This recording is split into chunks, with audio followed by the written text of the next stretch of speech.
جنت کا دوسرا شارٹ کٹ طریقہ یہ ہے کہ بندہ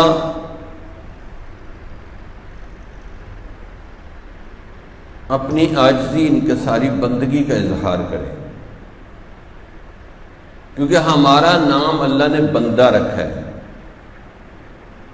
اس کا مطلب یہ ہے کہ اللہ تعالیٰ کو ہماری بندگی پسند ہے۔ اب حضور صلی اللہ علیہ وسلم کو سب سے اونچا مقام جب حاصل ہوا تو معراج کی رات اللہ تعالیٰ اپنے بندے کو راتوں رات مسجد حرام سے مسجد اقصی اور وہاں سے وہ عرشوں کی سیر کرائی۔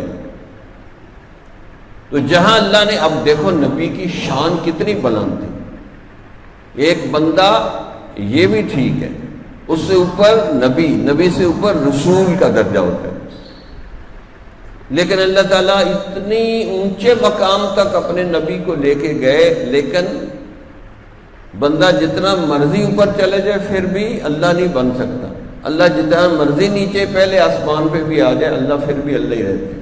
تو اللہ تعالیٰ نے تعارف کروایا، سبحان الذی اسریٰ بعبدہ لیلا من المسجد الحرام الی المسجد الاقصی الذی بارکنا حولہ۔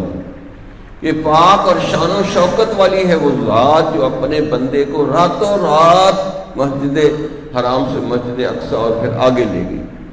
اب وہاں اللہ نے رسول ہی و نبی ہی بھی نہیں کہا کہ اپنے بندے کو لے گئے، کیونکہ بندگی ہی سب سے بڑی انسان کی پہچان ہے کہ سارے کے سارے انسان اللہ کے بندے ہیں۔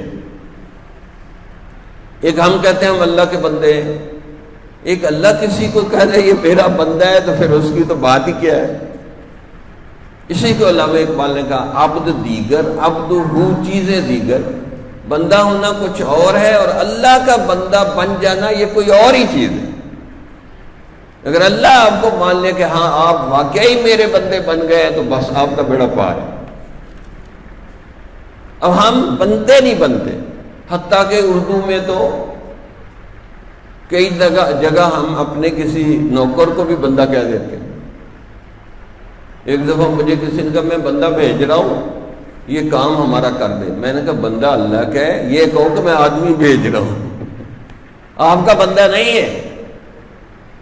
اللہ تعالیٰ نے انسان کو یہ کہا کہ یہ میرا بندہ، نعبدونی ھذا صراط مستقیم، میری ہی بندگی کر کے دکھاؤ، یہ ہے سیدھا راستہ۔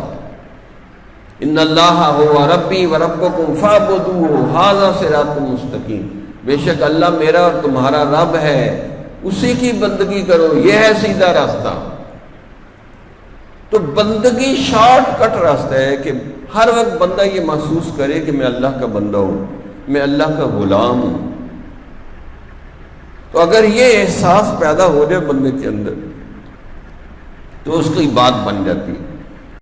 کس سے مانگے کہاں جائیں، کس سے کہیں